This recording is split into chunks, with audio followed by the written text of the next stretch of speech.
जो वेद व्यास जी है, वेद हम पढ़ते हैं तो उसके रचयिता कौन है? वेद व्यास जी। और वेद व्यास जी का भी जन्म पूर्णिमा के दिन हुआ है, इसलिए इसको व्यास पूर्णिमा भी कहा जाता है।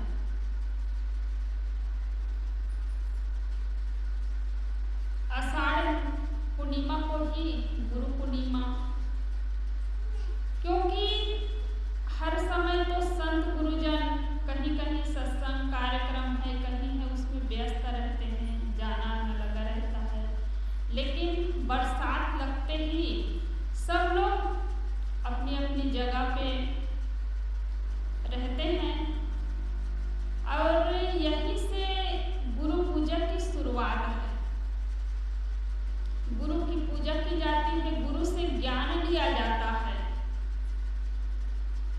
तो ये आषाढ़ पूर्णिमा को ही गुरु पूर्णिमा के रूप में मनाया जाता है।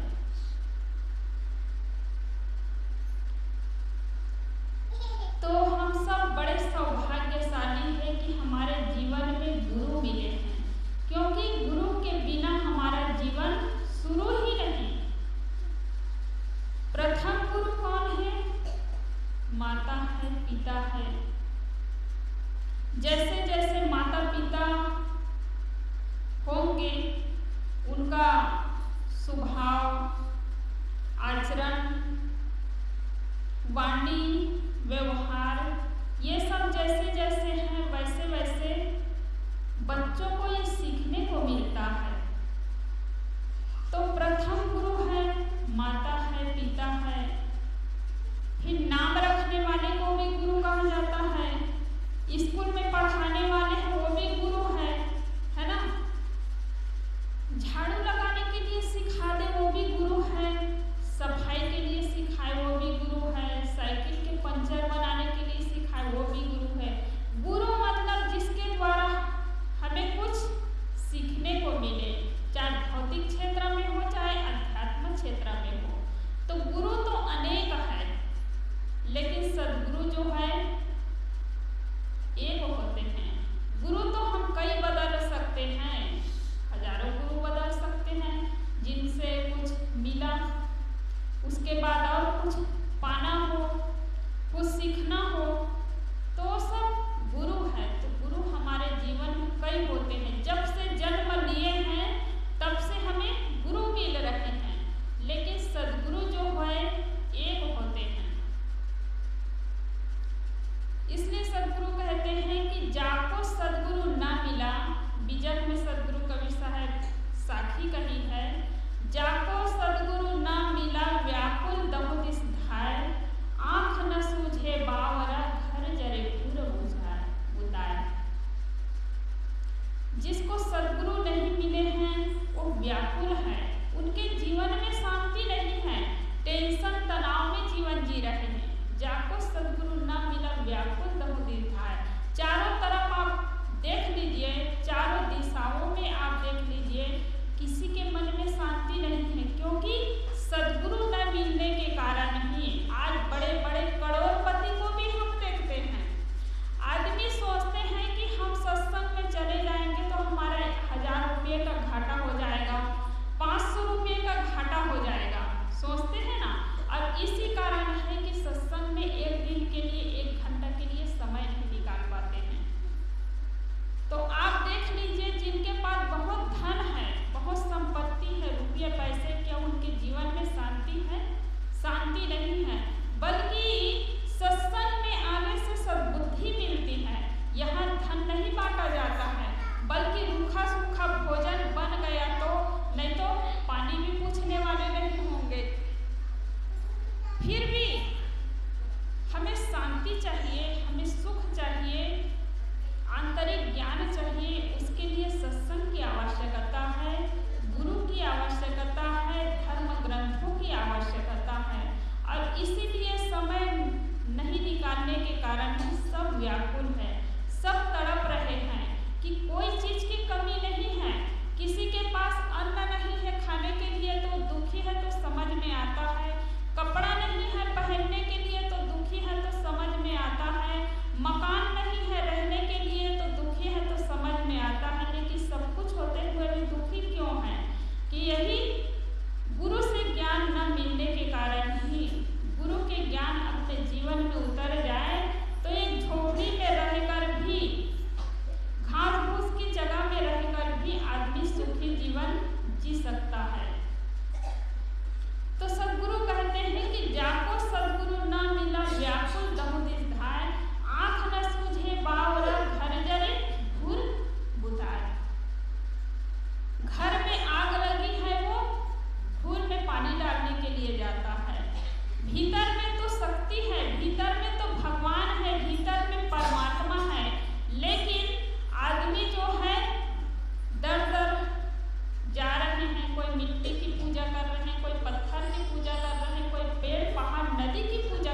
कि पानी में रहकर पानी में उछल रही कूद रही मछलियाँ, लेकिन उसके बावजूद भी वो प्यासी है, तो दुर्भाग्य है कि नहीं।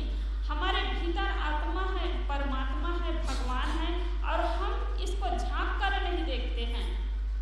बाहर ढूंढने के लिए जाते हैं और ढूंढते ढूंढते पूरा जीवन बीत जाता है, लेकिन कभी मिलता नहीं है, क्योंकि आज तक कभी नहीं सुने हैं कि अमुक जगह किसी भगवान ने दर्शन दिए हो, दर्शन किए हैं और उनका जीवन सफल हो गया। यदि भगवान मिल जाए तो क्या करेंगे? एक दिन दो दिन के लिए सबको अच्छा लगेगा, है ना। भगवान कोई आ जाए तो कहेंगे आके हमें तो खेत जाने को मिल नहीं रहा है, नहाने धोने की भी फुर्सत नहीं है, भगवान मिल जाए। एक पुस्तक लिखे थे हमारे इलाहाबाद के संत जो है कि भगवान मिल जाए तो आप क्या करेंगे। और सचमुच कि भगवान आकर बैठ जाएंगे। कोई साधु संत को भी आप कहते हैं कि साहब जी हमारे घर में पधारिए, आप दर्शन दीजिए, और वो संत को एक माह तक रुक जाए तब क्या होगा? होता है ना, 2 दिन के लिए सबको अच्छा लगेगा, 1 दिन के लिए सबको अच्छा लगेगा, कहीं 7 दिन रह जाए तब कहाँ झंझट, आ गए हमारे घर में, ऐसे कहेंगे। तो ये होता है। तो गुरु जो है हमारे भीतर के पता बताने के लिए है। भीतर भगवान है, उसकी वंदना करो, उसका ध्यान करो, तब हमारे जीवन में शांति मिलेगी। तो साहब कहते हैं कि पूरा साहब जो हर चीज में पूर्ण हो, उसको पूरा साहब कहा जाता है।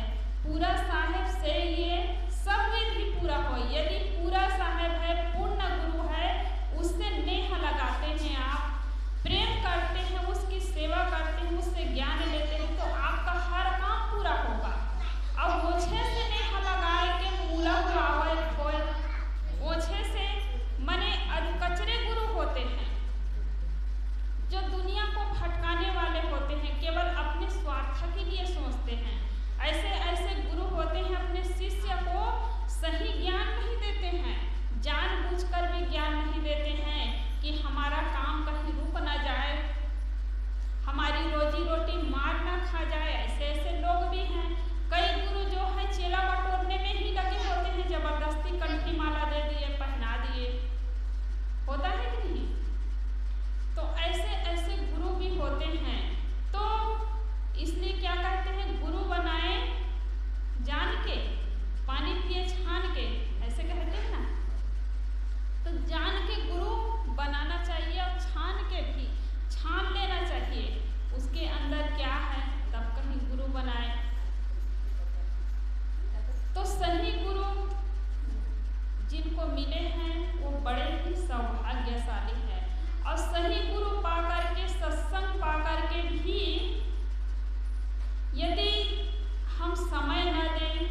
सही मार्ग दिखाते हैं। तो ऐसे सदगुरु हैं। अभी मास्टर साहब बोल ही रहे थे कि गुरु कुम्हार शिष्य कुम्भ है, गड़गड़ गाढ़े होंठ, अंदर हाथ सहार दे बाहर मारे चोट। तो गुरु कैसे होते हैं? कुम्हार के समान होते हैं कि अंदर हाथ का सहारा देते हैं तब बाहर से चोट मारते हैं, अंदर सहारा ना दे तो बाहर से केवल ठोके चोट मारे तो घड़ा सुडोल नहीं बन सकता, वो फूट ही जाएगा। तो सहारा देने की आवश्यकता है। तो गुरु जो है ऐसे कुम्हार के समान है, अंदर से सहारा देते हैं, बाहर से चोट मारते हैं, बाहर से ठोकते हैं। आप बीजक पढ़ेंगे तो सदगुरु कबीर साहब ऐसे ऐसे कठोर शब्द बोले हैं, पंडितों को, पुरोहितों को बोले हैं। और कई एक महापुरुष हुए हैं, किसी को गोली से उड़ा दिए, किसी को मार दिए, किसी को जहर का प्याला दिए कि नहीं। लेकिन सदगुरु कबीर साहब इतने घूम घूम करके धर्म का प्रचार किए, ज्ञान बांटे, तो उसके अंदर में एक प्यार भरा होता था। शब्द तो कबीर साहब शब्दों की चोट तो मारते थे, दूसरों को समझाते थे, कठोर कठोर शब्द का प्रयोग किए हैं, लेकिन उनके भीतर प्यार भरा होता था। इसलिए एक बार जो दर्शन पाता है बस आप ही का हो जाता है। जो भी सदगुरु कबीर साहब को मिले उनके शरण में पड़ गए, उनके शिष्य बन गए। तो ऐसे थे हमारे सदगुरु कबीर साहब। तो गुरु जो होते हैं एक कुम्हार के समान होते हैं, भीतर से सहारा देते हैं, भीतर से प्यार देते हैं और शिष्यों की गलती को कभी क्षमा नहीं करते हैं, है ना, कभी क्षमा नहीं करते हैं। गुरु जो होते हैं वो माँ के समान, माँ जैसे गुरु होते हैं।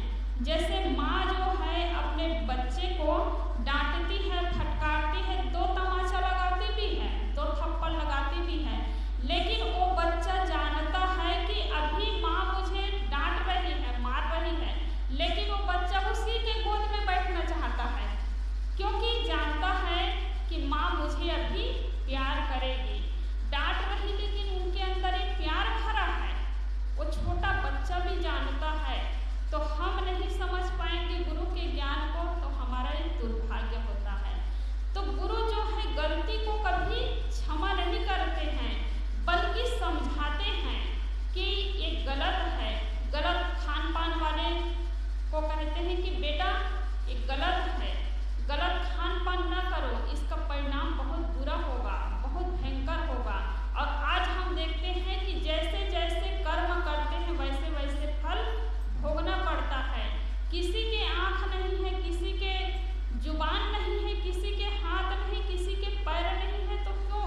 क्योंकि गलत काम किए हैं, इसके परिणाम में उसको गलत ये फल भोगना पड़ रहा है। ये जन्म में नहीं तो अगले जन्म में भोगना पड़ेगा। इसलिए गुरु जो होते हैं उबारना चाहते हैं अपने ज्ञान के द्वारा। तो सदगुरु कबीर साहब का ज्ञान जो है चुंबकीय ज्ञान है। जैसे चुंबक जो है आप देखे होंगे कि लोहे के जो कण है, बारीक बारीक कण धूल में मिला हो, और वो धूल में मिला है तो उसको आप चलनी से छानेंगे ना, फिर भी वो अलग होने वाला नहीं है। और वहीं पर ले जाकर के आप चुंबक लगा देंगे तो जितने लोहे के कण है जो धूल में दिखाई नहीं दे रहा है वो भी आकर के पूरा चिपक जाएगा उसमें, लेकिन छन्नी से छानेंगे तो नहीं अलग होने वाले हैं। ऐसे गुरु जो होते हैं, गुरु के ज्ञान चुंबकीय ज्ञान है। सदगुरु कबीर साहब का ज्ञान जो है चुंबकीय ज्ञान है। तो हम सब बड़े सौभाग्यशाली हैं कि हमारे जीवन में सदगुरु मिले हैं। और जिनके जीवन में सदगुरु नहीं मिले हैं उनके खान पान को आप लोग देख लीजिए। गलत रास्ता, शराब की दुकान में जा रहे हैं, दिन भर तो कमा रहे हैं लेकिन वही शाम को उड़ा रहे, कुछ उन्नति अपने जीवन में नहीं कर सकते हैं। तो हमारा आज परिवार सुरक्षित है, अपना जीवन सुरक्षित है, घर सुरक्षित है, धन सुरक्षित है, तो ये गुरु की देन है। गुरु न मिले होते तो हम सबका जीवन बर्बाद हो जाता।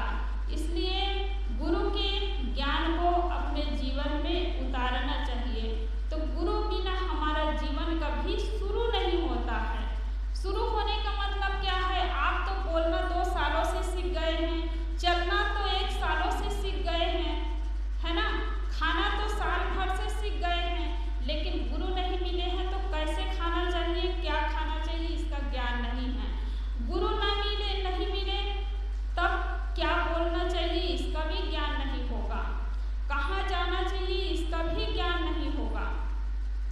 जीवन तो शुरू हो गया है। माता पिता ने जन्म दिए हैं तो एक जन्म हो गया, और दूसरा जन्म कौन देता है? गुरु। गुरु के द्वारा ही हमारा दूसरा जन्म होता है।